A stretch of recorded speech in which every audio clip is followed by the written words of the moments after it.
I am so glad you convinced me that the family car should be the Defender 110. It is so beautiful inside, it's so comfortable, and it just feels indestructible. Yes, it really is. I've been waiting a long time for the new model to come out. The Defender 110, I'm telling you, it's my favorite car of all times. It's my third one. You know, I have stories of going off road. The guy managed the group. He was like, "What are you doing in this beautiful car?" I'm like, "I'm going off road." He's like, "Are you sure? Because you can use one of ours." And then they look like Mad Max cars. I'm like, "No, no, no, no, we're going to do this." And he was shocked. Wow. Well, it's great because the Defender has been reimagined for 21st century adventure, and its unparalleled off-road ability as well as its robust interior are invaluable whether you're headed towards uncharted territory or just a weekend of exploration. The Defender 110 tackles challenging surroundings with absolute confidence. The SUV conveys strength outside and in, featuring peerless technology like an intuitive driver display and an award-winning infotainment system. That's my favorite part, to keep you connected no matter where the journey takes you. Adventure is unique to everyone, and so is the Defender. Choose from the two-door Defender 90, the four-door Defender 110, or the larger Defender 130 with the ability to seat up to 8 passengers. You'll find uncompromising performance in all three. So pack up and go even further with the Defender 110.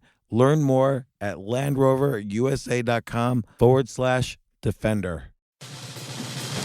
These days, we're all investors, trying to be smart with our money despite our worst impulses. But at iShares, we believe that deep down inside of every investor is a better investor. One that's just waiting to be let out. Explore iShares ETFs and insights and let your best investor out. Visit iShares.com for more information.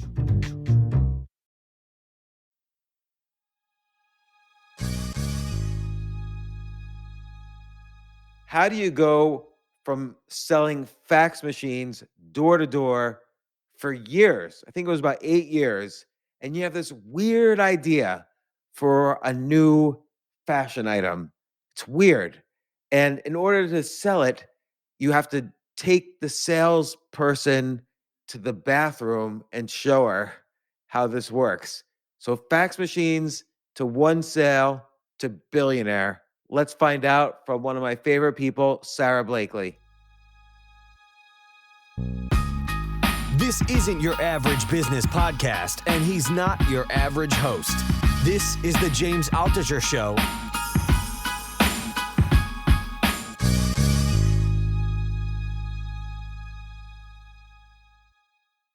Sara, I'm always bad at the beginning of these things because I feel like at some point I need to let you speak, but I also have to introduce who you are. But I'll just start off by saying, not only am I a huge fan, I think you're one of the most incredible people ever. And you used the word courage before you are one of the most courageous people I know. So I'm going to let you speak eventually, but I do feel I have to intro. But I'll intro by saying this.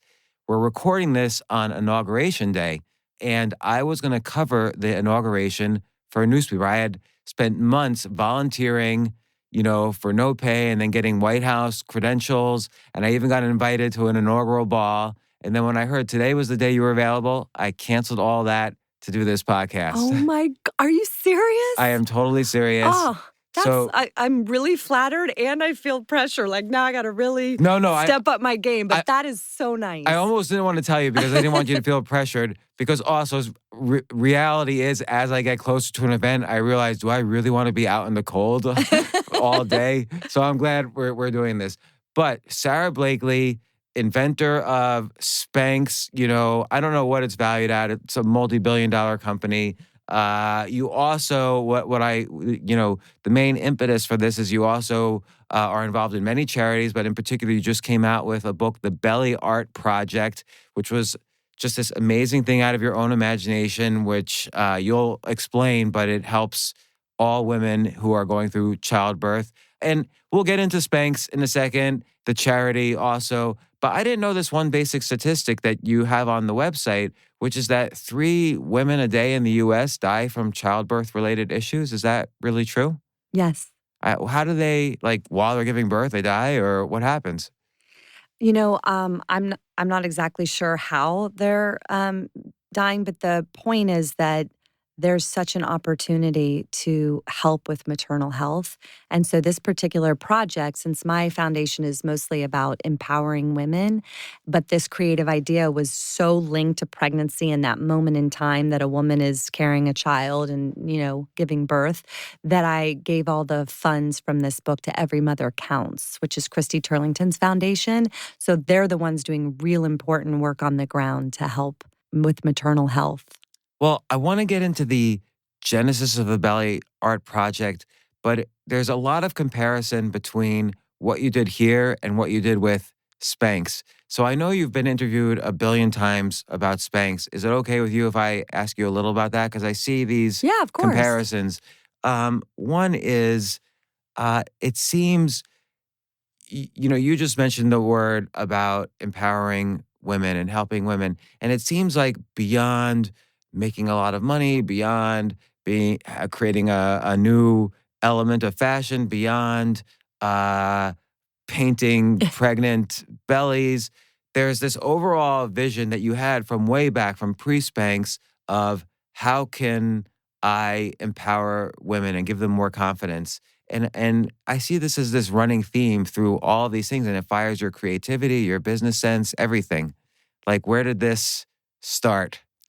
I think about that often. Where did this start? I didn't come from a family that was talking about women's rights or, anything in regards to this. But I feel like it came from just this understanding and knowing that I was so lucky to be a woman born in this country at the time that I was. And I literally, for as long as I can remember, had that sense of this gratitude about that. And I think part of it had to do with my mom also. I saw my mom as, someone who wasn't given as many opportunities and how that affected her in her life, and my grandmother as well. So I just had this, oh my God, I've got to take advantage of this, not only for myself, but on behalf of other women, because I'm such a believer that the world would be such a better place if half the human race was able to contribute in a really meaningful way and wasn't held back and was encouraged and supported to go be their best version of themselves, whatever that is. But many young girls, and I have 2 daughters, many young girls will not take the opposite view of their mom. So your mother was a homemaker, which is very important, but she was also an artist, right? And at some point you must have said to yourself, well, I could do more. There's something she's not doing that I could be doing. And what was that moment? Well, I also sensed my mom's sadness. So my mom and I, we've talked about that, but my mom suffered from depression most of my childhood. And so, I saw this woman that I just felt like a little bit, she was the most wonderful mother. She's really the sweetest person I've ever met in my life. I mean, she literally was voted most sincere in college. Like, she's just this woman who has this angelic quality about her, but there was always a sadness. And so I may have just absorbed that at a young age of like, I'm going to live not only my life, but I'm going to live a life for my mother and all the other women like my mother or my grandmother. So that part of my drive and my courage came from that. I'm afraid of most things. Like, I'm afraid to public speak. I'm terrified of heights. I don't like to fly. I'm afraid to fly. So the list goes on. But when I think about where do I get the courage? Because I would go out and read all these books about how to live your best life. And I always joke that there was like the aisle of self-help, like, you can do it, believe in yourself, get courage, find courage. But no one would tell you how. And then there'd be the aisle of from good to great, once you've already got your business, here's how to make it bigger. But there wasn't the aisle of like, but tell me how to get courage. Tell me how to believe in myself. I know that I should. And so when I reflect back, I think courage really comes from a few places for me. One is gratitude. I mean, having immense gratitude really helps me with courage. Did you have to train yourself to have gratitude? Because I feel that's almost a muscle that needs to be exercised. And many people are not grateful. Many people want the next thing. We always wake up and figure out what's the next thing rather than reflecting on, well, hey, things are good for me and gives me that the fact that things are good for me gives me the power to do the next thing. So was it hard for you to learn gratitude, particularly coming from a situation where your mom was depressed and that's what you saw growing up? It might have been just partially how I was baked, like how I came into the world. But I just feel like the gratitude piece really was there as long as I could remember. And part of it isn't even gender specific for me. It's just, I truly feel so grateful for life. Like, to me, not to try every day to be the best version of myself I could be seems like it's not saying thank you for this gift that I was given. So the courage is one thing, and gratitude is one thing that really gives me courage. The other one is embracing my own mortality. I think a lot of people don't really think about their own mortality until life kind of goes on a certain course and you might lose a parent in your later years or someone that, you love. And then you kind of have this relationship with that. But I had so many circumstances happen to me early on, but I really embraced my own mortality. Like what circumstances? Well, like when I was 16, one of my best friends was run over by a car in front of me. And that was, a really intense moment of, oh my God, life is super fleeting. It created a sense of urgency, but also gratitude for me. And then a bunch of other series of tragic accidents happened to people that I loved. And it just kept being a reminder. But I don't look at mortality as a depressing subject or something that I don't want to think about. It totally inspires me because it makes me feel so much less afraid when I put my life in perspective. It's like, what are we doing? Like, we're only here for what, 60 years, 80 years, 100 if you're lucky? Like, the universe in the scale of it, we are a blink of an eye. So to let fear hold me back, I just start to think about the perspective of it all. So it's like when you there's a meta thinking that happens. So when you sense that you're feeling fear about something, are you aware instantly, I just wasted that second feeling fear, so now I'm gonna do something about it? Yeah, and it is sort of like a muscle. The more that you embrace and face fears, the stronger that muscle becomes. And, you know, so embracing my own mortality and gratitude. And then the third thing that really gives me courage is purpose beyond yourself. So attaching yourself to something that's greater than you. So I felt this drive to want to help women. And so when I was terrified to cold call the Neiman Marcus buyer, or when I was terrified to be on the Oprah show, or when I was shaking in my boots to, do half of the things I need to do, stand in the manufacturing plant in North Carolina and talk to the owner who was scary about my invention idea. Each one of those times, I was tapped into, but this is bigger than me. Like, I'm doing this for women and on behalf of women. And that, more than anything, gave me the courage. Would you kind of have a feeling of, I'm just trying to kind of dissect the actual feelings going through your head during these really high stakes moments. Would you feel kind of a sense of surrender? Like, oh, there's something bigger I'm working for here, like this kind of empowerment and vision I have for women. So I'm going to surrender to that, knowing that that will help me. Or do you, or do you instead push forward? Okay, I'm doing this for women, so it's going to be right. Like, Both. Both. Okay. Yeah, it's both. It's kind of, I mean, uh, throughout my entire journey, I've been afraid. I mean, I just am. I'm nervous a lot. I get anxiety. I'm still at this stage of the journey. I still experience all those emotions. And yet, I just think it is so incredibly important, just feels self-indulgent to sit back and say, "Oh, well, I'm not gonna do it." That feels self-indulgent to me because of the gift of life. It's like, "Oh, no, wait, I have to go for this. Life is not a dress rehearsal." But maybe if you also sit back and relax, maybe you're afraid things will fall apart because you've lived your whole life kind of pushing into the fear. Are you afraid to not face fear? I'm not afraid to not face fear. I've just seen over and over again the benefits and how my life expands every time I do that. And that's my favorite part of life. For someone listening to this who thinks, oh my gosh, I can't accomplish what Sara Blakely has accomplished in her life, what would you say? What's kind of a way to kind of test this muscle a little bit? What can they face that they are afraid of today?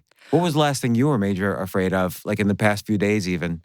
Well, I mean, last night I went to an event for Warren Buffett. He invited me to the premiere of his movie, Becoming Warren Buffett. I was afraid to go. I was nervous. I went by myself. My husband couldn't be there. I mean, I had to like give myself a pep talk to walk into the room. And, and Warren's What do you say in your pep talk? like, get over yourself. It's okay. And this is great. And just power through it, breathe through it, smile, go in there and make it happen. So, but, sometimes I'll listen to music that gets me through things. So someone listening to this, But I want to just say, to answer your question, so my father gave me a super important gift growing up. He used to encourage me to fail. So sitting at the dinner table with my brother, my dad would say, what did you fail at this week? And if we didn't have something that we had failed at, he would actually be disappointed. And I can remember coming home from school and saying, Dad, I tried out for this and I was horrible. And he'd go, way to go, and high five me. And that was so interesting because what he was doing was reframing my definition of failure. So failure for me didn't become about the outcome. It became about not trying. So the only failure for me feels like when I don't try something for fear. Like if I'm afraid to do it and I don't do it, then I've failed. If I do it and it doesn't turn out great, or I make a fool of myself, or I embarrass myself, or whatever, that's not the failure. it's almost like you could, and I've seen this throughout your career, you would lean into a failure to try to find the opportunity in it. And I think a lot of people don't learn that skill because let's take school right now, or even when we were growing up, everybody needs an A plus or they're unhappy. Whereas the reality is life is about getting C's most of the time after you graduate school. So you're not really supposed to fail or admit failure or give yourself permission to fail, but your father was essentially giving yourself permission to fail. Completely. And celebrating it because, I mean, obviously he wasn't celebrating lack of effort. He was celebrating trying new things and getting out of our comfort zone and like, go try out to sing if you know you're horrible at it just to see what happens, or, try these experiences. And that was really an important gift to do. And I also seek out to embarrass myself.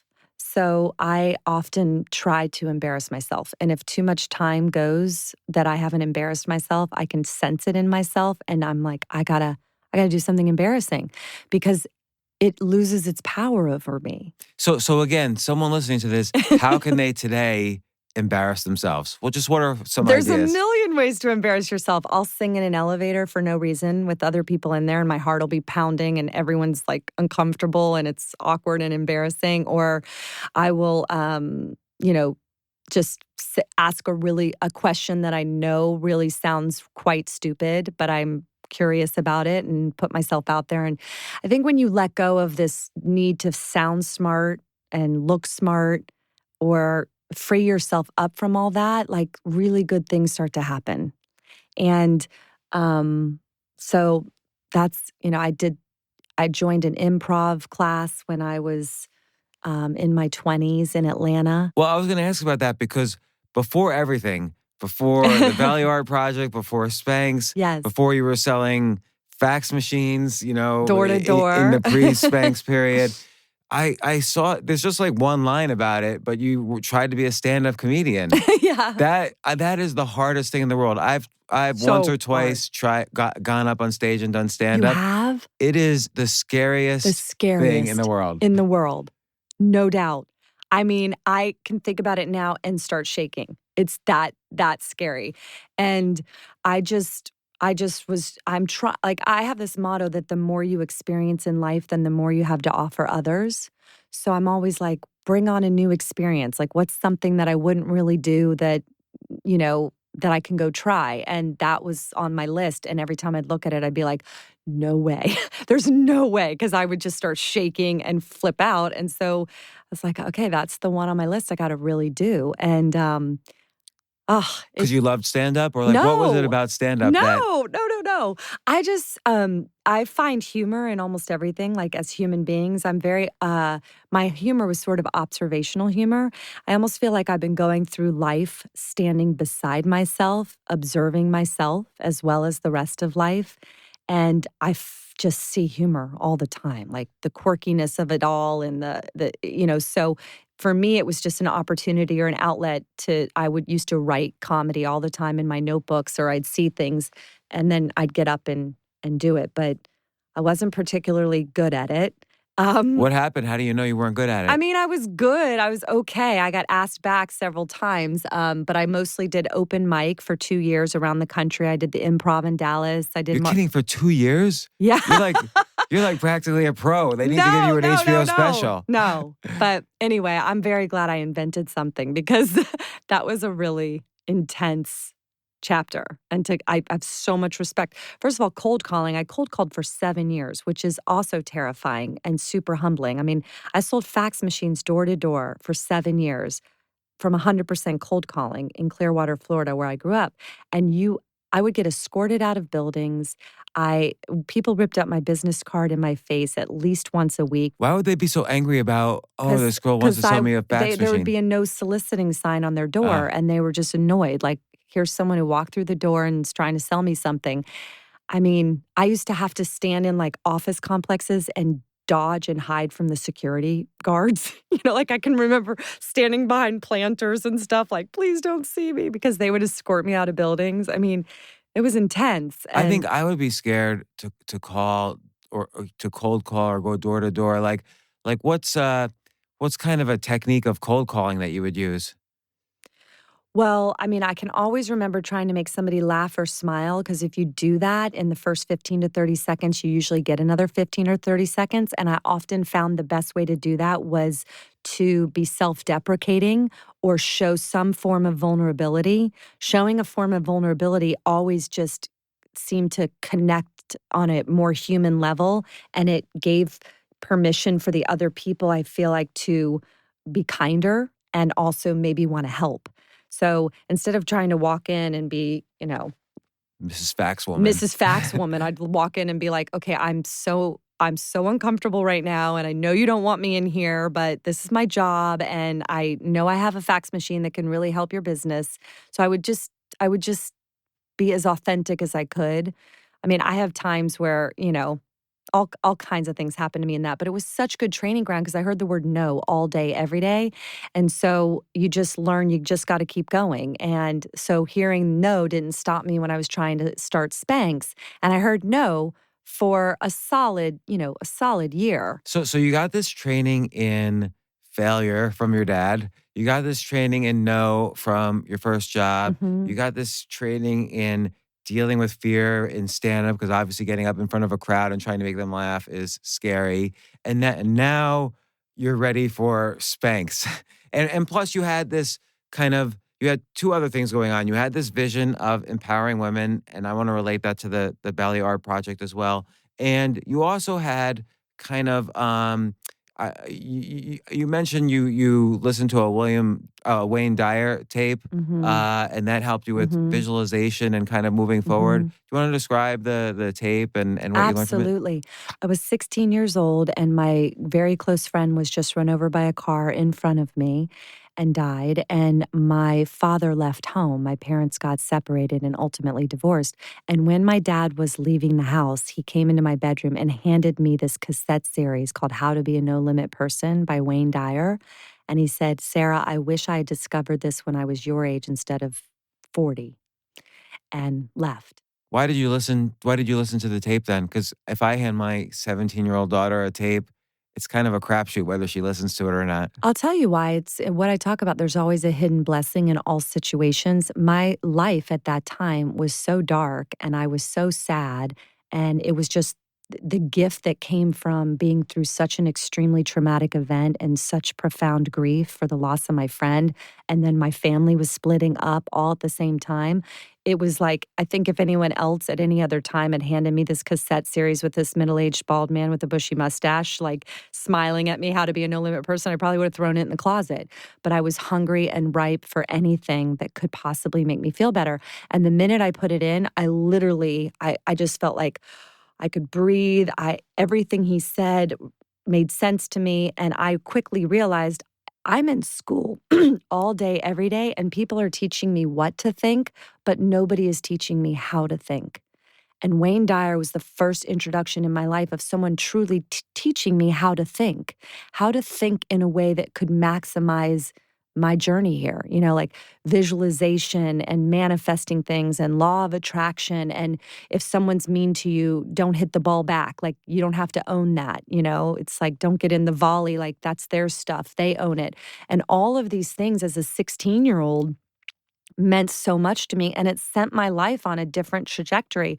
So out of deep sadness and trauma and a really dark, bad situation, this wonderful thing happened that changed the course of my life. And I feel a lot of this is about, a lot of what you're saying is all about kind of that middle ground between the two aisles of self-help and here's where your business is going to go from good to great. It's all that in between of how do we go from kind of this bland self-help that doesn't really help to how do you achieve greatness? Nobody teaches that because people are doing it as opposed to writing it or teaching it. And you kind of found your own way through that to learn. And, I feel there's one other thing that happens, and then I kind of want to get into the genesis of both these things, Spanx, which has obviously been so important in your life, and the Belly Art Project. It seems like you have this way of looking at everyday things that people have looked at billions of times, and you look at it with a twist. So what if we take pantyhose and chop off the feet? Or what if we take a pregnant belly and turn that into a canvas of art? Like, people have obviously looked at pregnant bellies for a billion gazillion years, and no one turned it into a canvas of art until you came along. I mean, maybe someone did, but you've made it a whole thing. And again, with pantyhose, you even dealt with this. Like, you cut off the feet, you figured out how to deal with the pantyhose rolling up, and you invented your own, kind of way of doing it. And everyone was asking you, well, don't you think somebody would have done this by now? Why do you think nobody did this until now? Why do you have this way? How do people learn that way of looking at something and saying, oh, it's not just pantyhose, it's this. It's not just a pregnant belly, it's this. How do you look at something differently? Well, I think part of it is this standing beside myself, observing myself live life. Like, if I'm not so in it, it's like I don't know how to describe it, but I feel very aware. I'm very present in awareness of life happening around me. And I spend a lot of time thinking. It's one of my favorite things to do. And I find that time that you give yourself where your mind can just wander is where you really start to connect with this ability. And we all have it, but we don't spend as much time, how much time in your life or your day do you allocate to just letting your mind wander? And how do you let your mind wander without letting it wander to, well, then he said to me and I should have said back to him and blah, blah, blah. Like, kind of the downward spiral that many kind of anxious thoughts get into. And the majority of us are anxious most of the time. Yeah. It's where you do it. For me, I found my most productive thinking is in the car. And there's something about the rote activity of driving that's accessing a different part of my brain that then my mind can wander. So I actually have a fake commute. My friends call it my fake commute. I live 5 minutes from Spanx headquarters in Atlanta, but I leave an hour before work and I drive around Atlanta in my car on my fake commute because I have really great mind wandering then. And so I sometimes I spend hours just thinking with just background music on, And for me, now that I'm a mother of 4 under the age of 7, it's the car only, really. It used to be before I was married and before I had children, it would be in my apartment, and I just reveled in it. I loved it. And some days when you allocate time to have your mind wander, it does just stay in that kind of he said, she said, why'd that happen to me, whatever. But oftentimes it doesn't. So you give yourself permission for that if you realize you just spent your thinking time doing the he said, she said. Yeah, you're not supposed to judge yourself during this time. It's like, let it be what it is. But over time, for me, it's such an important part of my life. But again, it's like a muscle, like that creativity muscle. How do you veer back into thinking of things differently, like essentially creativity? Yeah, like I want to ask everybody who's listening now to take inventory. How much time in a day or a week do you spend alone thinking? Mm. Like, how much, And that is where all of the answers come. That's where creativity comes. That's where just it's an important tool for each and every one of us. And a lot of people are afraid to be alone and sit in their own thoughts. They're uncomfortable with it because it's not something they've done. I mean, especially now we have so much around us that is absolutely distracting us from ourselves. I mean, from iPhones to now there's televisions even in elevators. I mean, it's like the stimuli is coming at us from every direction now. So now I feel like you have to be even more diligent about this is my time. And, I read that Einstein, all his best thoughts came when he was shaving, which is another rote activity, like something he was doing his mind must have been in a certain place that like he would have these moments of thought. So find out where and when in your life that happens for you. I happen to figure out it's in the car. So that's where I try to allocate time for myself to be there. So, like, what's an idea you've had that you didn't act on? Because you must have millions of ideas that you don't really act on. I have 56 pages, single-spaced of ideas. So you write afterwards, you write them down. Like, what's an example? I do. My assistant, who's been with me forever, like over 15 years, she's like, oh my God, Sarah, I mean, how many times has she had to print those 56 pages and then I just scan through them and I'll circle. Like the Belly Art Project was one of those ideas on these pages. So like I get ideas all the time. Like I had an idea the other day of inventing or creating a cape that you would put on in the salon that is breathable and keeps you cool because they're so hot. You're sitting under the lights of the salon and they put that black non-breathable cape on you and you're warm and hot. And I just thought, this is something that hasn't changed in a really long time. Someone needs to pay attention to this. Like there's got to be with materials now a far better version that still stops the hair from falling on you but has some breathability. So that was one idea. I love how, again, it's these simple things. It's not like you're inventing a rocket ship to Mars, which may or may not be even useful to society. You actually have created things that are immensely useful to society. So which brings me finally to Spanx. You went to a ball or a party or whatever, and you realized you didn't want to have the feet on the pantyhose, so you cut them off. Well, I didn't want panty lines. So really, Spanx started way before I cut the feet out of my pantyhose. That's the soundbite everybody talks about. But I had been doing, through Wayne Dyer, so much work on myself to prepare myself for that moment. And while I was selling fax machines door to door, I sat down one day. I was out of such frustration, like, this is not my life. Like, I literally had a moment. I pulled off the side of the road after cold calling 15 businesses that kicked me out. Did you cry?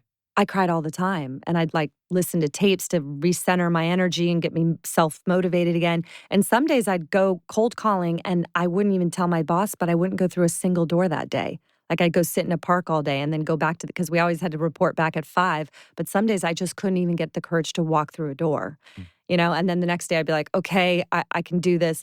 But, the idea for Spanx and came to me because I was so specific. I woke up, I pulled off the side of the road and I was like, I'm in the wrong movie. Like, this is not supposed to be my life. Cut, call the director, the producer, like, this is not, how is this? This is not me. And I went home that night and I wrote down what I was good at. And in the column of what I was good at was sales. And I started asking myself, why? Why am I good at sales? What is it about sales? And I deduced that I liked being able to offer something to somebody else that they needed or didn't know that they needed, but then helped them or changed their life or made their life better. And so I wrote down on a piece of paper that night, I want to invent a product that I can sell to millions of people that will make them feel good.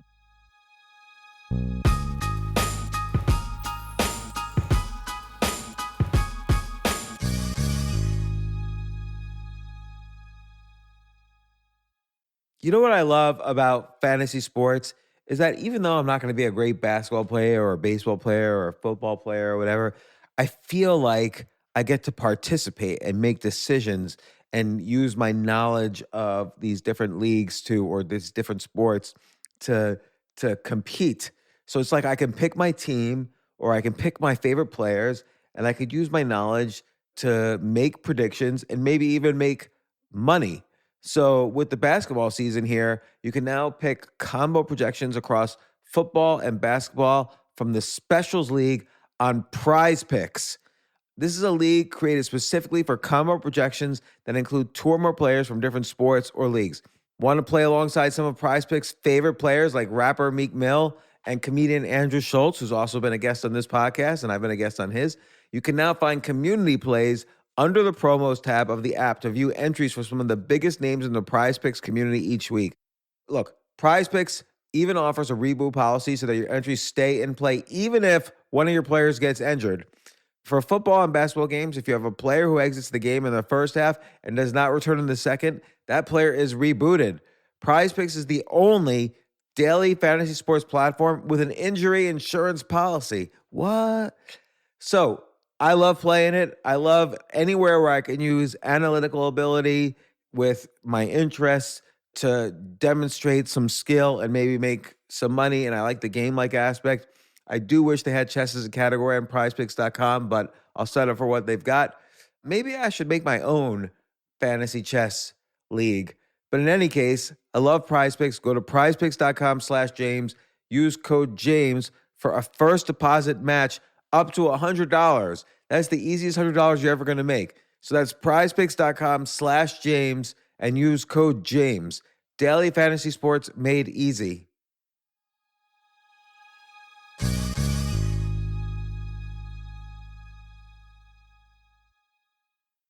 The future of learning is definitely online. Like, it's such BS that you have to spend $200,000 or take $200,000 in loans and go to some fancy school when it's useless. It doesn't guarantee you a job. Most employers, including me, do not care about degrees or grades or anything like that. We want to care that you love what you're doing, that you know what you're doing, in some cases that you have experience or that you're willing to learn. But people in general love learning and are curious. Like, the key to success is curiosity. And I think masterclass.com is the perfect model for online learning. I'm really happy they're sponsoring this episode. If you're going to give a gift, give the gift of learning. Masterclass makes a meaningful gift this season for you and anyone on your list, because both of you can learn from the best to become your best, from leadership to effective communication to cooking. Let me tell you some of the classes I've taken. I've taken comedy from Steve Martin. I mean, can you believe I can take a class from Steve Martin on comedy, or Judd Apatow, my favorite comedy director? I could take an actual class from him on writing. Wolfgang Puck on cooking. Dan Brown on writing, or Judy Bloom, who's been on this podcast, on writing. By the way, Wolfgang Puck also has been on this podcast. It's such a pleasure. I try to take classes all the time from masterclass.com. And whether you're watching Masterclass on TV or listening in audio mode in the app or on their site, the quality speaks for itself. It's like these Masterclass instructors are your own personal mentors that are going to help you reach the next level. How much would it cost to take one-on-one classes on comedy from Steve Martin or on chess from Gary Kasparov? You just wouldn't be able to do it. But it would cost hundreds of thousands of dollars. With a Masterclass annual membership, it's $10 a month. Memberships start at $120 a year for unlimited access to one-on-one classes with all 180 plus Masterclass instructors. So it's not just $120 for one instructor. You get all 180 plus Masterclass instructors. Boost your confidence and find practical takeaways you can apply to your life and at work. And if you own a business or are a team leader, use Masterclass to empower and create future-ready employees and leaders. That's the real education in today's world.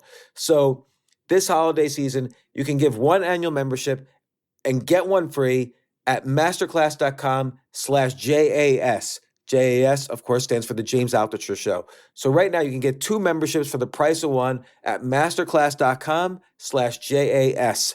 Masterclass.com/JAS. Offer terms apply.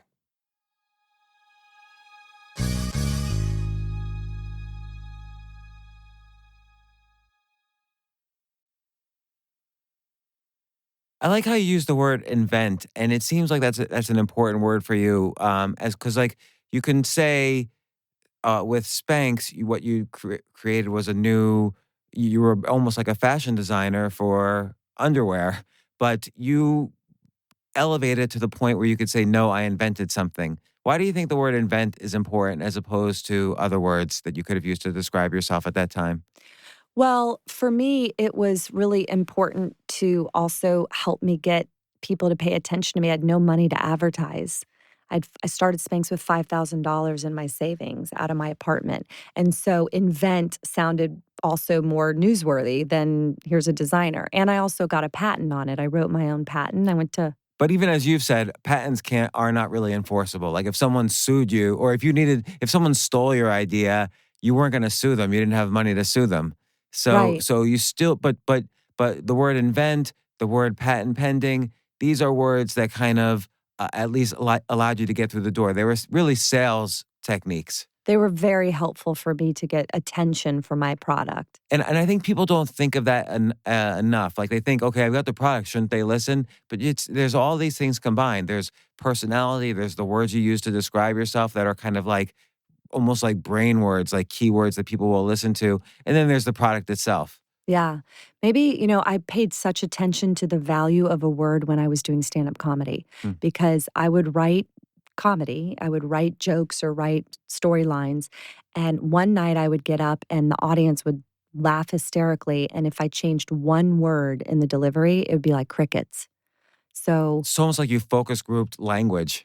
I really did through comedy. I mean, I realized that the value of even punctuation and pausing and cadence of it is critical to how you connect with other people and how you can get them to feel connected to you or to pay attention. And so I think Mark Twain has a quote that I love that, in language, the difference between one word could be the difference between being hit by lightning or a lightning bug, you That's know? interesting. And so I discovered that. So with the stand-up comedy, how that ended up translating to me with Spanx was I used all the humor and the marketing in the language through on the packaging and through Spanx. I mean, even naming the company Spanx was a real risk at the time. I mean, it's become a household name, but at the time that I decided to name it Spanx, it was super risky. I mean, people hung up on me. They thought I was prank calling them. A lot of department Right. stores in the country wouldn't sell it because Particularly they if they found it couldn't offensive. see the X, like if you Yeah. were saying it to them. Yeah. But you wrote once or said once how the K sound was very important to you, and you were thinking about like Kodak. It starts and ends with a K, Yeah. and so you wanted to have the K sound in there I somehow. did. I did. I spent a year coming up with horrible names for Spanx. I mean, I'd write them on scrap pieces of paper in my car and in airports on rental car agreements. Like I was just always thinking about it. And then when I narrowed my thinking to Coca-Cola and Kodak being the two most recognized names in the world at the time, and I was like, what do they have in common? Like just playing with them in my mind. And they both had that strong K sound. And then it's this weird trade secret among comedians that the K sound makes your audience laugh. So I was like, okay, well, there's something to this K sound. Let me want my invention to have that in it. And almost instantly, the word Spanx came to me while And I of was course, there's sitting this in traffic. sexual aspect. Yeah, It's a little edgy. It was for us. edgy. It was like naughty. It made your mind wander. It made everybody laugh. Yeah, but I always say Spanx.com, you got to spell it right or you get a real treat. Like my mom sent her whole luncheon when I first started to the wrong website, and that wasn't pretty. So what I also admire is there was a certain patience. Like you first came up with the idea, and then there was 2 years before you. The idea came to me. Yeah. Well, I put it out in the universe. So I wrote down on a piece of paper, I want to come up with an idea or invent something that I can sell to millions of people. And then it didn't come for 2 years, but I didn't squander any idea. So a lot of people think I cut the feet on my pantyhose for like months. I did it one time.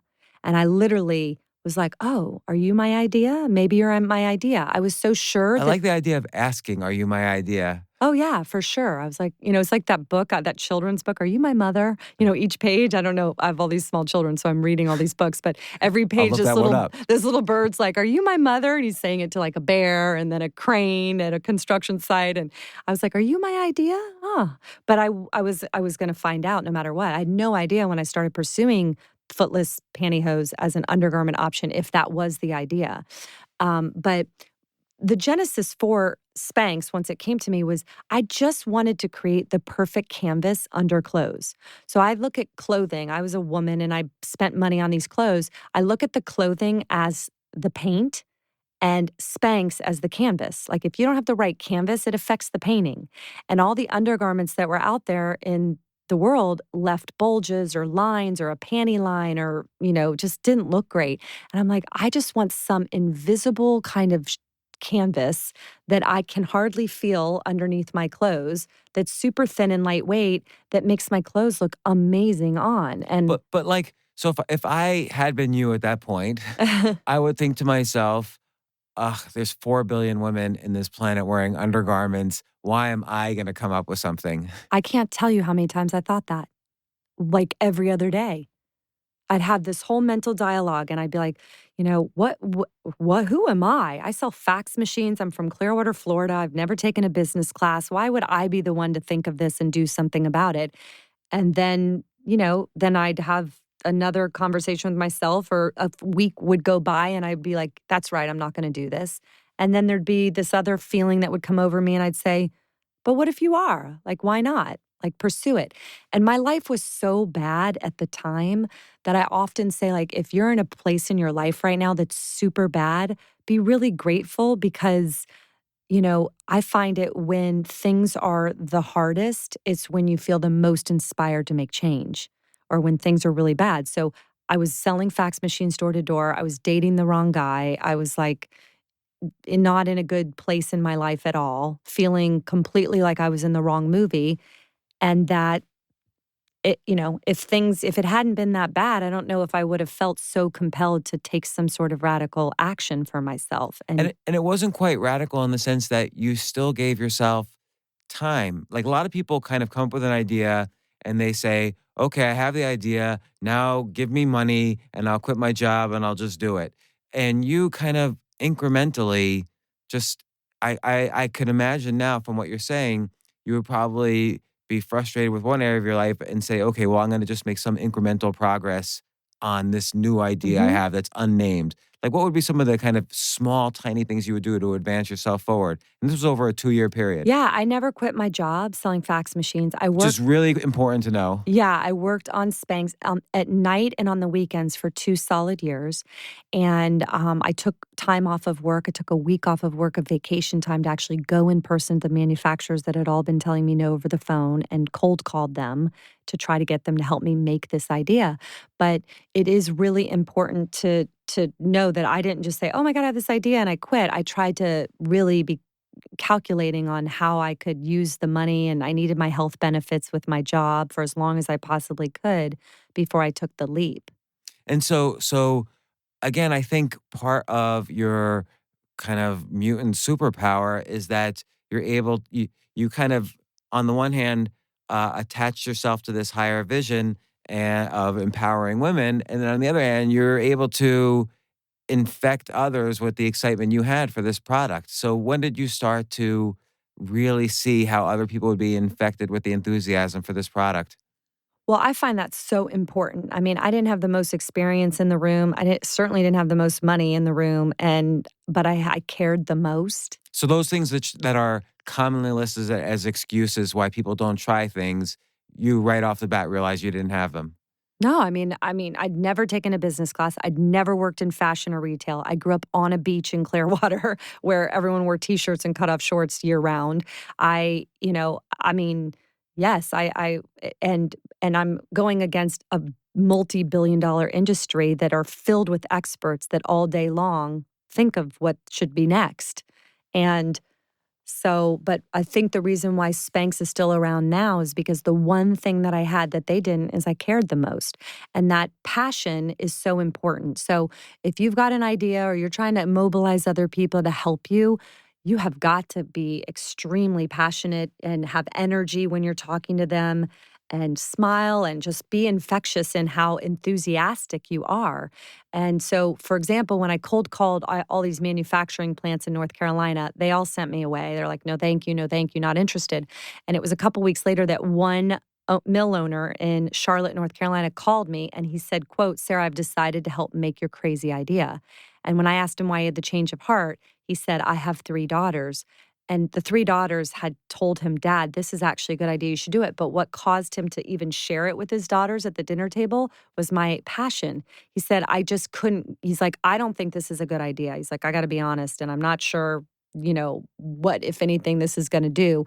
But he said, your enthusiasm and your passion for it is what stuck with me after you left. And it seems like you had to have the passion on several layers. Like there's the layer of this is what the product is. There's the higher layer of this is going to empower women. Then there's all these things that will make women feel, it'll solve all these different problems for women along the way. And you kind of have to be passionate along each layer to really infect someone else.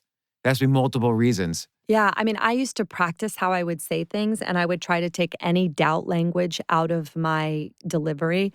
So if I would hear myself say, I think it's going to be great, I would change it to I know. And, I just believe wholeheartedly that if you show any doubt in yourself, then the other person's certainly going to have it. So your best chance or your best foot forward is to show zero doubt. Even if inside you're like, I'm scared and I'm not sure. It's like, I know this is, when I cold called Neiman Marcus. So I called them on the phone and I said, I'm Sara. I invented a product. Give me 10 minutes of your time and I'll fly to Dallas. And, she just kind of said, well, if you're willing to fly here, I'll give you 10 minutes. But in those 30 seconds that I had with her, the first thing I said was, I'm Sara. I invented a product that is going to change the way all of your customers wear clothes, and they won't be able to live without this. And she's like, what? What is this? And then, of course, she says, well, mail it to me. And I'm like, no, I'm not going to mail it to you. Because she probably gets those calls every day. Yeah. I was like, no, I'm not going to mail it to you. I knew from cold calling that my best shot was in person. And she's like, well, I really need you to just mail it to me and I'll circle back up with you. And I said, no, it's an invention. I'm very protective of it. And I need to be there in person to show you. It's only going to take 10 minutes. Please give me those 10 minutes. You won't be disappointed. I like how you say it's an invention as if that implies somehow she has to see it in person. Yeah, exactly. It doesn't mean that at all, but you kind of say, well, it's an invention. You have to see this in person. And then what happened is I show up and she's like, first of all, impeccably dressed. This woman is like Neiman Marcus headquarters in Dallas. Please, her pen matched her belt, it matched her shoes.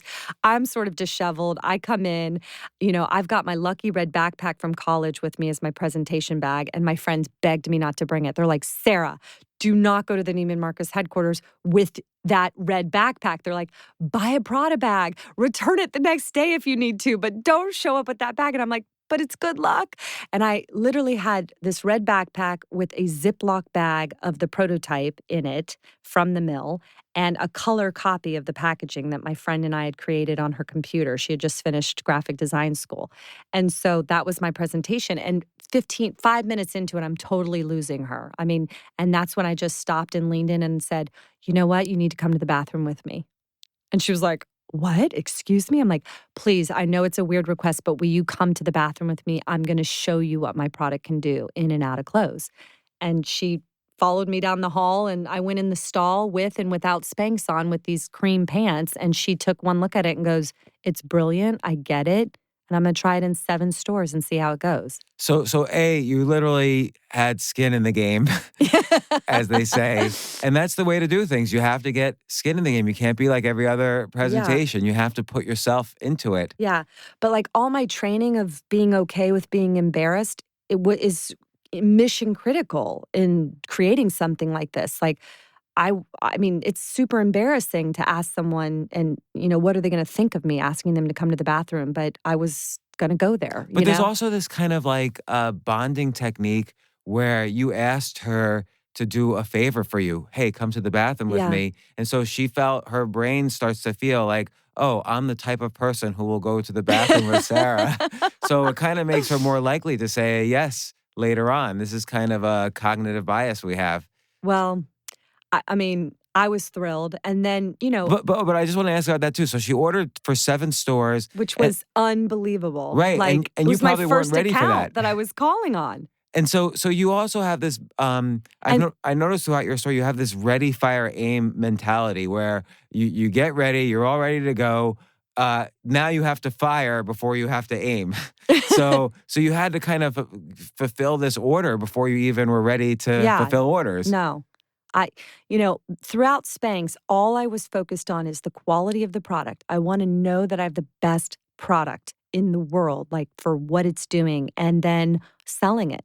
And I didn't think of anything else. So you I kind had of felt smaller problems would solve themselves if the bigger problems got solved. Well, I just knew like it doesn't matter how much money I've raised for marketing or my marketing plan. I just need to I'm like such a scrappy salesperson at heart. You cannot take the hustle out of me. I can't help it.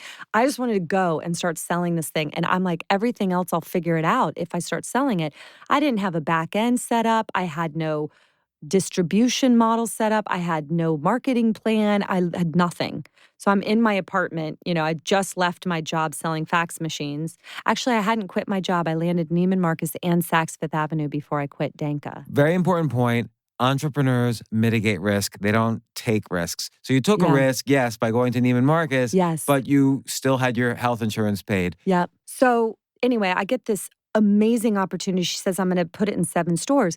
And I like to say this for a second because what you don't know can be your greatest asset if you let it. So if you're sitting there right now in your life and you're like, have an idea or you imagine a different life for yourself, but you're like, but I didn't go to school for it.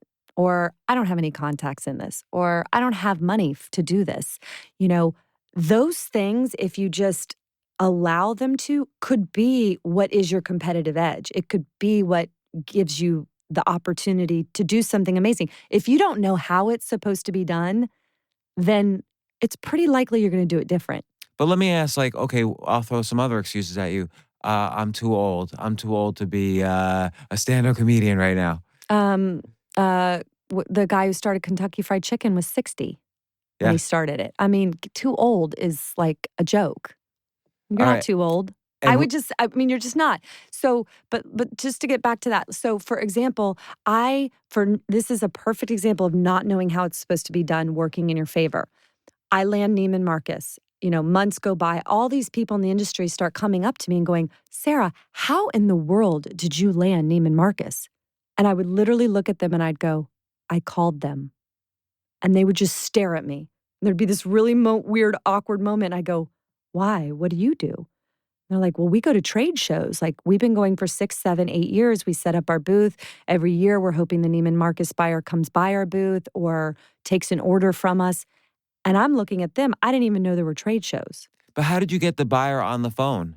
I kept calling like I did when I sold fax machines until she picked up.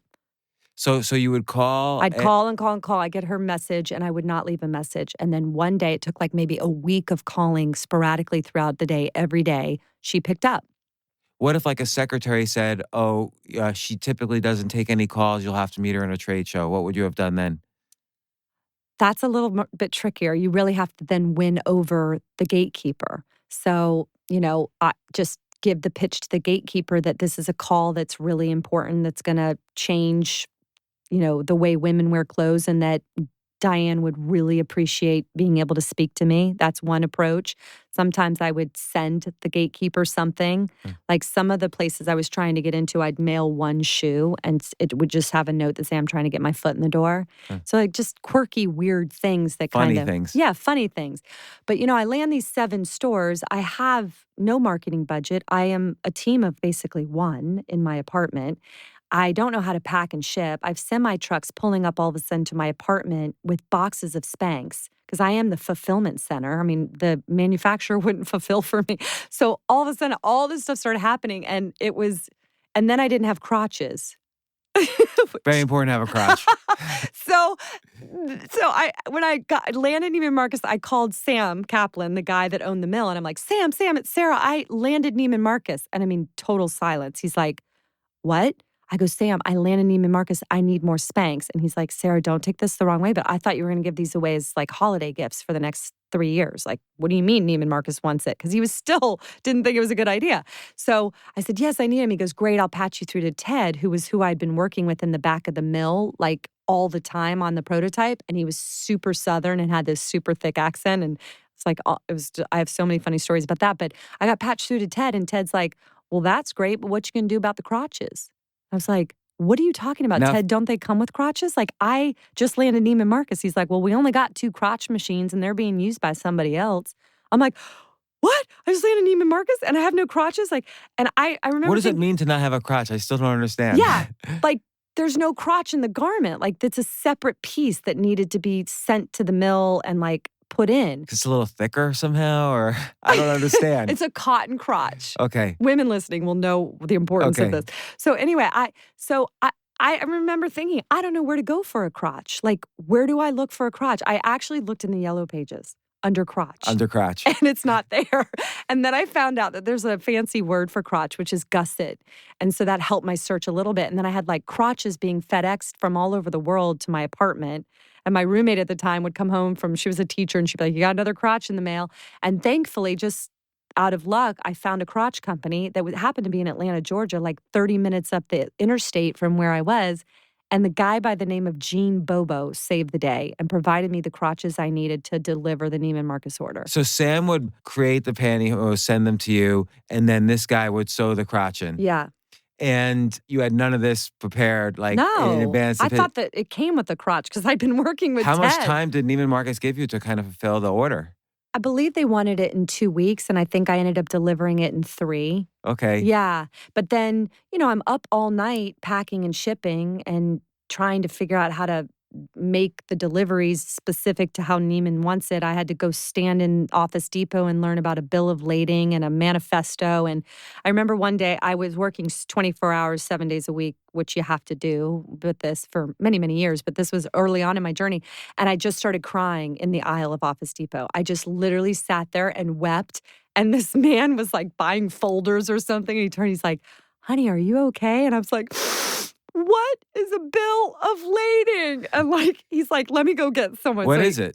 I still don't even really know. It's something you have to attach to the outside of boxes that have to go to Neiman's and Nordstrom and Bloomingdale's. Like, I really don't even know. I'll tell you this, that as an entrepreneur, you know this, you learn very quickly what you're good at, what you're not good at. And as soon as you can afford to, hire your weaknesses. And usually your weaknesses are what you don't enjoy. And as an entrepreneur, you don't have the money to your every department. I was the before and after butt model. I literally took a picture. My friend took a picture of me in and out of the Spanx with the pants on. I went to Kinko's, laminated, and stood in department stores. And that was my collateral, my own butt, showing it looked not so great and then much better. And I was also the packer and shipper. And I was trying to figure out, I was cold calling all of these big accounts. And so very quickly, I was like, oh, I cannot be in the production side of this. So even though you had this sense that, okay, if I solve the big problem, i.e. sales, just sell it. The smaller problems will take care of themselves. And yet it's still, they're still frustrating. You have to get through the frustrations of solving the smaller problems, at least initially. Yeah, I mean, I went about it in such a different way. I read about and learn about all these people that, raise so much money before they've even really made the first sale.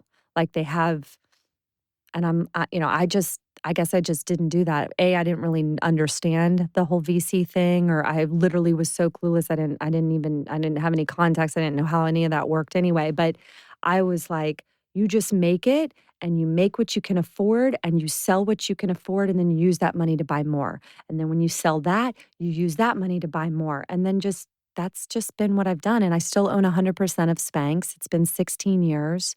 I started it with the $5,000 from selling fax machines door to door. When did you quit the job for selling fax machines? After I had landed Neiman Marcus and Saks Fifth Avenue in October 14th of 2000, and I sent a gift basket of my product to Oprah, and I found out that Oprah chose the product as her favorite product of the year on that Oprah Favorite Things show 3 weeks after I officially quit my job. So her Favorite Things show's in November. I quit my job on October 14th. And it was wild. So that's another example, though, of ready, fire, aim. Like Oprah wanted to film your office, and you didn't have an office. Yeah. So, but you said yes, of course. So the ready was, and the fire was you saying yes, and then you had to kind of find the office. Like most people would say, no, I don't have an office. But no, yeah. You don't say no to Oprah. No. Yeah, they showed up with all these fancy clipboards and lighting and a whole crew to my apartment in Atlanta. And they said, Sarah, we decided on the plane we want to film you in your headquarters. And I was like, you're Spanx here. headquarters worldwide. I was like, you're here. And they kind of looked at each other and they went, oh. And then they said, and we want to film you having a staff meeting. And I was like, really? Hold on a minute. And I called Connie that I'd met at Mailboxes, etc., and a few friends and said, can you please leave your jobs immediately and come to my apartment and look like you work for me? And that we sat in a circle on the floor, and that was my staff meeting for the Oprah Winfrey Show. So just, and that's, Oprah also, they said when they called, they said, you have a website, right? Because we can't choose you if you don't have a website. I didn't have a website. And I was like, yes. When is the air date? Yes, I have a website. And then I was like, how did you put together, did you have e-commerce on the website once you put it together? my boyfriend at the time, who was a healthcare consultant, helped me figure it out. And there was a company out there called bigstep.com when they were giving the templates and the back end for websites. And I just scanned in a color copy of the packaging, and that was my home page. And then I paid $18 a month for the merch account, the merchandising, the credit card fee. And that was my website for 2 years for Spanx. I kept it that. So my entire website cost me $18 a month for 2 years. And it was just the color copy of the packaging and then a buy button. And I put some images of photographs I took of my friends in the product.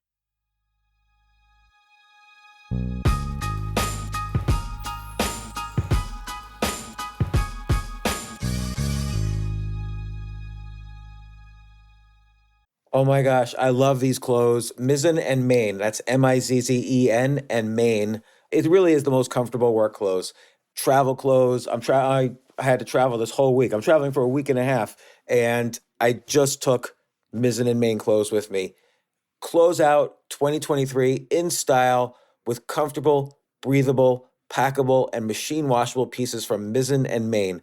As you wrap up your year-end goals, enjoy a Mizzen and Main dress shirt that you can wear confidently. I like that they've very, very just nice, solid colors. I don't really like to get all fancy in patterns and everything, although they do have some pattern shirts, but very comfortable clothes, stretchable pants. It's just super comfortable, but they look professional, and you can wear them casually or professionally. I like some of their flannel shirts or untuck shirts. I love untuck. I never tuck in. So again, whether you're shopping for a special someone or giving yourself the gift you really want, I just buy myself gifts. Mizzen and Main is the perfect gift for any guy who works, travels, and or cares about looking and feeling great. As you could tell by my many photos across the internet, I care about looking fantastic. I'm practically a model. And let's be honest, every guy loves to look great. So again, shop now at mizzenandmain.com and save 20% when you spend $130 or more using promo code James. That's promo code James at Mizzen and Main, Mizzen and Main.com.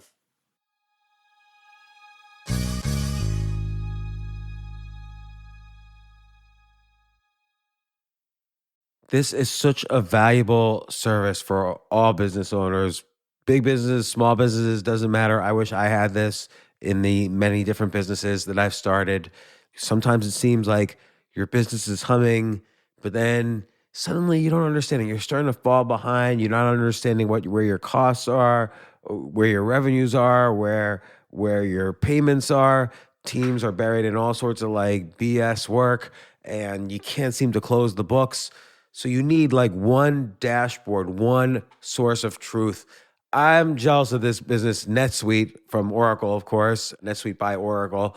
I wish I'd come up with this idea. It's a brilliant concept to have all your business intelligence on one dashboard. This is why you need to know these three numbers: 37,000, 25, and 1. So 37,000, that's the number of businesses which have upgraded to NetSuite by Oracle. NetSuite is the #1 cloud financial system, streamlining accounting, financial management, inventory, HR, and more. 25. NetSuite turns 25 this year. That's 25 years of helping businesses do more with less, close their books in days, not weeks, and drive down costs. 1, because your business is one of a kind. So you get a customized solution for all of your key performance indicators, your KPIs, in one efficient system with one source of truth. Manage risk, get reliable forecasts, and improve margins. Everything you need to grow all in one place. So right now, Download NetSuite's popular KPI checklist designed to give you consistently excellent performance absolutely free at netsuite.com/James. That's netsuite.com/James to get your own KPI checklist. netsuite.com/James.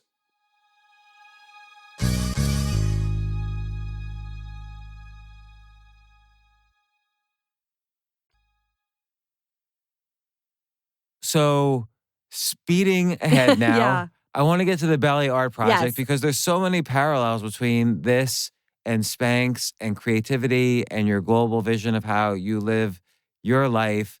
There's a book, The Belly Art Project, which you put together. It's photographs of you, of course, and many people you know who have painted these amazing paintings on their Mhm. bellies and then took photographs of themselves in like these beautiful situations. I just want to describe the very first photo is of you. You painted a basketball on your belly, and then you're on a court in a basketball game.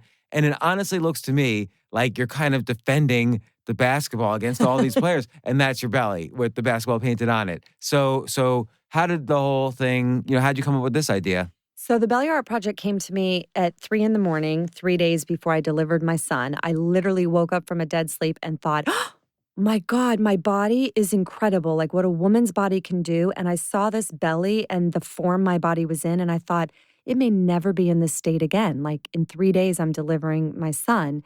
And so what can I do with it? And I saw it as a canvas, like my belly as this beautiful canvas. And I literally wanted to turn my belly into objects. So I wrote down on a piece of paper, watermelon, beach ball, basketball, Mr. Potato Head, and went back to bed. And I woke up the next morning, I stared at the piece of paper and I'm like, really? I'm like, really? Am I going to do this? And then I called a friend and said, could you come over and paint my belly these things? And he got his friend who was a photographer and we ran around Atlanta and I painted a watermelon on my belly and I literally went into the grocery store and bellied up to the watermelon display and put my belly on top of all the other watermelons. And then the beach. That photograph's in the book? Yeah. And then the beach ball, I went to like a public pool with families in Atlanta and walked right through the whole complex and got up on the diving board and sat there with my belly as a beach ball. And it was just fun and playful. And my idea was to give these pictures to my husband as a gift when my our child was born. And I also thought it was a really cool way to capture it for my child too. When they're older, instead of just here's mommy pregnant, it's like you were the basketball or you're the watermelon in there. And so, and then when I gave it to him, he just said, Sarah, you got to do more with this idea. It's really cool. It's super creative. The pictures are unreal. And it sat in my drawer for a couple years. And then I sort of started getting up the courage to ask other women if they would do it. And Did anyone say no to you? yeah, some women said no for different reasons. They just weren't comfortable with it or schedule or, just different reasons. But I would say 98% of the women I approached said yes.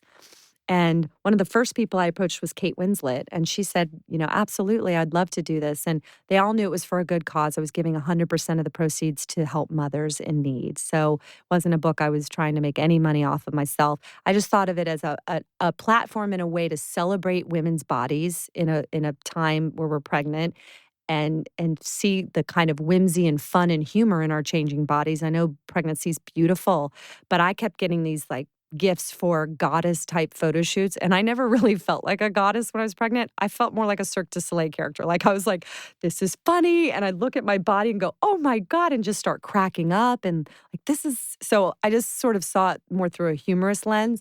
And then I started writing objects down at every traffic light I'd sit at, again, in the car, all my ideas. I mean, the word Spanx came to me in a car and the ideas for belly art. And then I collected this whole long list and I would approach women that I didn't know or that I did know. I mean, I literally stalked women at airports, other people's weddings, and nail salons. I'm like, hi. A source of all I'm pregnant not women. weird, I promise, but your belly's amazing, and here's what I'm doing. And, I'd show them my pictures. I always find that when you're trying to get people involved in something, showing yourself or being a part of it or somehow making yourself as vulnerable in a sense is a really helpful tool. So the fact that I'd already done it, and I'm like, here I am as a watermelon, or here, they were like, oh, okay. So, with Spanx, I put my own butt on the line, literally. I mean, taking a photograph of my own butt before and after and being willing to show it not looking perfect in the before. I mean, you got a panty line, you might have some cellulite, whatever. And then the women would look at it and I go, and this is me. And then you could see their whole body language change. And then it just became like this girlfriend to girlfriend moment. Like, that's you? Well, you look great. I would never think that's you. And I'm like, girl, like we all have this. It's like we're looking for the right canvas under our clothes. So anyway, on the belly art, and 7.5 years later, over 100 women in the book. It's a beautiful, artistic coffee table book. But it's so creative. It's a great gift to give women who are pregnant. It's a great gift to give as shower gifts. There's also a belly painting kit. All of the proceeds go to help moms. So I just thought it's like a really, I'm just very proud of it. And I think it's very artistically beautiful. And I mean, many of the women you asked really got into it. Like you mentioned Kate Winslet. She did a bunch of photographs in there. I think she did the eyeballs one with a friend of hers. Yeah. And it's like like both bellies are each of an eye. And then there's like a mustache in between. Yeah, we made that face. We paper machéd that nose and created those huge glasses out of foam core and traveled with a paper mache nose to England because the photo shoot was in England. So we made the nose in Atlanta and then flew there. But I mean, this whole project was done with like super scrappy. My childhood friend Chelsea was between jobs. She's like, Sarah, I'll do this. I'll take this on. I mean, she's got the most hysterical stories on the shoots I couldn't be at. She's flying around. She's trying to hand make props and find props. And, and the women were all so amazing. Half of them are famous, but half of them aren't, and we got a military mom in there that was a Black Hawk pilot. We have stay-at-home moms. Oh, yeah, she had the helmet. Yeah, she had the Black Hawk helmet on her belly. So... yeah, but so check it out. I mean, and it's all going to help every mother counts. And I joined Instagram. So I got to tell you, one of my fears was social media. I've never been on social media. And 3 months ago when I launched the Belly Art Project, my team had kept talking to me about it. And I was really genuinely scared. And, I was like, all right, I'm going to face this fear, but I also want to do it because it's the right time to promote this project and to spread the word about this book. And I've been on Instagram for 3 months, so please follow me. I'm at Sara Blakely. Please be my friend.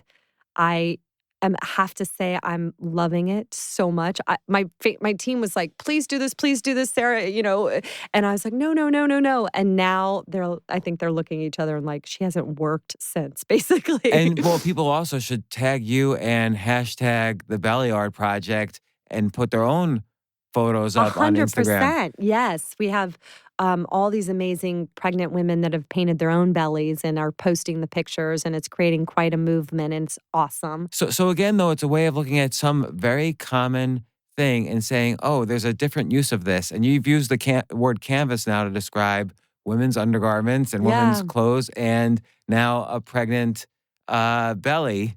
And again, in both cases, you're using it to there's this idea of empowering women. So there's this overriding vision, but and that fuels your infectiousness, I'm sure, when you're asking people to do this for you.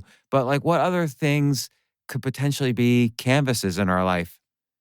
I'm just asking this out of the blue. You might not have an answer. I mean, anything. I mean, for me, as far as products go, I look at everything and I like to ask why. So I could look at this table sitting between us and I'm like, who invented the table? And how interesting. And who was the first person who did that? And what were they thinking? And is that the right way it should still be created? Like, when's the last time tables changed? Or is there a better way? Or, I find things really interesting. Like the men's undershirt is part of why I went into men's for Spanx. I mean, there was no big, business plan or any kind of researching the market opportunity. I don't operate like that. I operate very much from gut and very much from product. Like if I can create a product that's going to change lives or make your life better or be a better option, that's where I get my energy. And then I let the rest work itself out. But the men's undershirt has been the same since 1918. It was invented in 1918 and literally no one's paid any attention to it since. So like 6 or 7 years ago, I started playing with that. Like, well, why do some things evolve so rapidly and some things you look at it and you're like, man, that is really the same. Well, why hasn't Like, the for example, I broke my leg last year snow skiing and I was like fascinated by crutches. I was like, man, this is crazy. I've got to invent a better crutch. The crutch hasn't really changed since like the 1500s. The only thing that's different is now it's metal and not wood, but it's Yeah. highly dysfunctional and there's got to be a better way. So is this an exercise? Do you find yourself with every product like always asking these questions? Yeah, my mind just wanders to that. I'm just always thinking about that. And, like the other day, I was fascinated about the guy who invented gum. I didn't read anything about him. I was just sitting there on a plane thinking about it. And I'm like, wow, because I brought a concept to market that didn't already exist. And I had to explain what it was. It took all this sort of, but why do I need footless pantyhose? And I'm like, it's about the butt, like it's the canvas. So I like to think of other people who've done that journey. And when I think about the guy with gum, like, can you imagine being the one to try to promote gum? Like, I could just imagine people Yeah, going, like, well, what the what heck? is it? Well, it's this wad. Like, well, what am I supposed to do? Just chew it. Well, And not for swallow what? it. And don't swallow it. Like, I try to go through like my mind of the sales pitch for that guy, like creating this whole item that became part of society. Like, think of that. And the original gum had no flavor either. So it's like, just chew this thing. Did it have sugar? I don't know. I don't know. So you should do a book on like all these kind of inventions. Weird things Have that you ever thought of doing something on creativity? Because obviously that's such a big part of your life. I have so many other ideas that I'm in the process of pursuing and doing. Like what? Tell me Well, one. I don't talk about them until they're out. Like, I'm really superstitious that way. Like with Spanx, I didn't tell anybody my idea for one whole year. I told patent attorneys and I told manufacturers, people that could help me move it forward, but I didn't share the idea with a friend or family member. Was this to buffer yourself against potential criticism? I think so. Without knowing it, I was I just wasn't looking for validation. Like, and this is what's interesting. When we have ideas, they're the most vulnerable in their infancy. Like the moment you have an idea is when it's most vulnerable. And that's when, as humans, we want to turn to our right or left, tell our friend, our coworker, our husband, our wife. And that's when, out of love and concern, people will say things that I think stop and kill most ideas right on spot. So I just didn't do it. And what happened is I didn't invite ego into the process. So I spent all my time. I didn't want to spend my time explaining it and defending it. I wanted to spend my time pursuing it. And by not telling people, so all my friends and family knew is Sarah's working on some crazy idea. She won't tell anybody what it is. And for 1 year, nights, weekends, I'm like telling my friends, no, I can't go out with you. Or on the weekend, I'm like, no, I'm sorry, I can't go to that party. Or, just be in the library researching things or writing my own patent or driving to North Carolina to meet with Ted and Sam. And then it was about a year into it. And I just intuitively felt like, now's the right time. Like, I'll share with them what I'm working on. And I think it was that I knew I had invested enough of my own self into this path that no matter what came at me, I wouldn't have stopped it. And so I literally started telling my friends and family what it was, and their reaction was hysterical. I mean, they're like, "What? You're doing what?" And I'd hear, "Well, honey, if it's such a great idea, why doesn't it already exist?" And then I'd hear, "Well, sweetie, even if it is a good idea, you're going to spend your savings on this, and the big guys will just knock you out of the water in 6 months. They'll just copy you, and then you'll have no savings." Did anyone try to knock you out of the park? Everybody. I mean, everybody. So what I tell people is, I was pretty nervous and paranoid about my idea during the development stage. Don't be, because nobody's really interested in taking your idea and copying it until it's out in the marketplace and viable and working. So, I had people sign non-disclosure agreements when they would, but if they didn't, what am I going to do? I still Right. needed them to try to help me. But yeah, the telling friends and family came later. And I think that if I had the idea, cut the feet out of my pantyhose, put it on that night, went to the party, and woke up the next day and told my friends and family, I might still be selling fax machines. Well, Sara Blakely, founder of Spanx, and even just as importantly, the Belly Art Project, which is raises money for women in childbirth and going through all sorts of childbirth issues. Plus, it's an amazing work of art. Like, you should kind of send them on display in museums. The photographs are beautiful. Thank you so much for coming on my show. By the way, I was very persistent.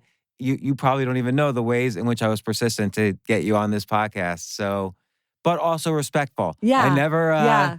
pushed in some way that was inappropriate. Well, I so appreciate being on your show, and especially knowing what you gave up to be experiencing today to have this time with me. Thank you so much. And I want to say also that for all your listeners, I want to give them 20% off of anything on Spanx.com. And in order to do that, they just need to email try me at Spanx. They don't have to even put anything in the subject. You could put, James or anything in there, but just email right now, try me at Spanx, and an email will come right back to you with a code, and that code will be your personal code to buy anything you want with 20% off. And we have the most amazing leggings. We have a cult following for our leggings. Do you have T-shirts yet? We have T-shirts. We have activewear. We have amazing, comfortable bras. The bra that we invented several years ago has it's the world's most comfortable bra. Like, we named it Braleluya because every woman who put it on in the prototype stage was like singing. So we're like, Braleluya, that's the name of this bra. And the back and straps are made out of all hosiery, and the front are regular bra cups, but you don't feel it on your body at all. And it's great. So there's all these different things that Spanx has created far beyond just the canvas undergarment that makes a difference in your clothes. So check us out. Well, I'm going to definitely do it. And Instagram, please, right? Yeah. Please that's be right. my friend on Instagram. And post a photo of yourself pregnant. But not only, by the way, men aren't excluded. Warren Buffett's in your book. He painted on his belly. He did. He's the only guy in the book. He's the surprise person, but he's such a women champion. And I just, as a fluke, sat next to him at an event, and he asked me what I was up to, and I pulled out my phone and showed him the pictures, and he laughed so hard and said, well, I want to be in the book. I was like, was he serious? Was this a joke? So about a year later, I emailed him. I'm like, I have no idea if you were serious or not, but I'd love for you to be in the book. And I gave him 3 or 4 options to choose from. And he shot me back an email and said, I'll take the yo-yo, count me in. That's and funny. I was like, what? Oh my God, this is amazing. And like 4 days later, I was flying to Omaha to paint a yo-yo on Warren Buffett's belly. Did you paint it? No, I had a belly painter. Yeah. Because in one photo, I just want to mention Ron Wood, the Rolling Stones guy, painted on his wife. Yeah, because he's an amazing artist. Ron Wood is an amazing artist. And I felt that was a good way for them to bond while she was pregnant. Yeah. So it was a nice relationship thing. Yeah, absolutely. And then, also on my Instagram, I want to also say, if you put in the comments, try me, then I'll know that you were listening. Hashtag try me. Yeah. If you put that in the comments, then I'm going to choose 10 of your listeners to just send leggings to them. Or if they're a guy, a great Spanx garment for free to them.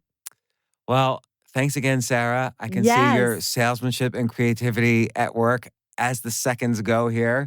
So thanks again for coming on the show. Thanks for having me. I really appreciate it. And my husband loved being on your show. I didn't mention him during the podcast, but the Jesse Itzler podcast was really fantastic. I'll ask you now, what was it like living that month when Seal was living in your house? Yeah, my husband. So Jesse wrote Living with the Seal. A seal moved into your house so he could train Jesse for 30 days, and you had to deal with it. Yeah, it was wild. I love different experiences, so I was open to it. I was like, okay.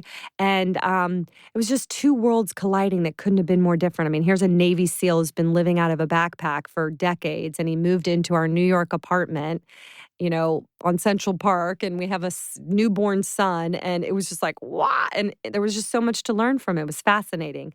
But, so my husband's a serial entrepreneur as well, and he loved being on your show. I was saying, not many people really strike him, and you did, and he talks about you a lot. And most people, my husband's striking other people because he's such a quirky, out-of-the-box, kind of larger-than-life sort of guy.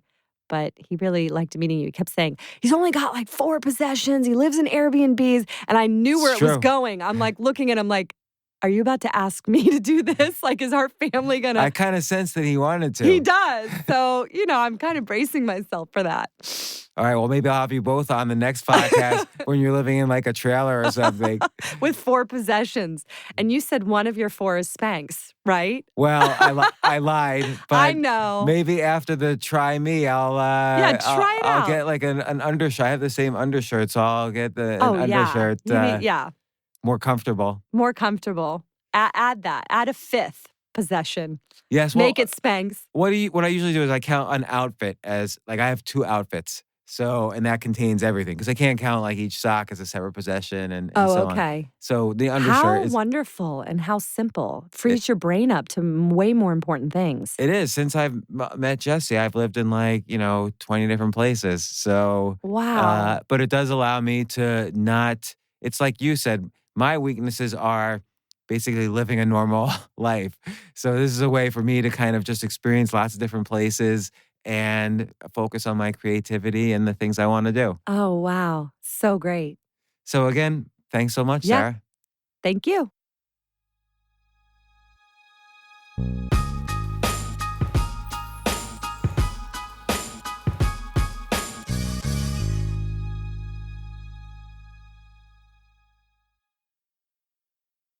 Walmart's Black and Unlimited platform is making it easier than ever to support Black-owned brands. When you go to walmart.com/Black and Unlimited, you'll not only get to shop products from Black-owned brands, but also learn about founders like Janelle Stevens of Camille Rose, which specializes in products for naturally curly hair, or the Allison Devon, founder of T-Spressa, and there are many more awesome products that you have yet to discover. It's all easy to find with Walmart's Black and Unlimited platform. Join in on celebrating Black brands today and every day at Walmart. We are Black and Unlimited. Visit walmart.com/Black and Unlimited to discover more. That's walmart.com/Black and Unlimited.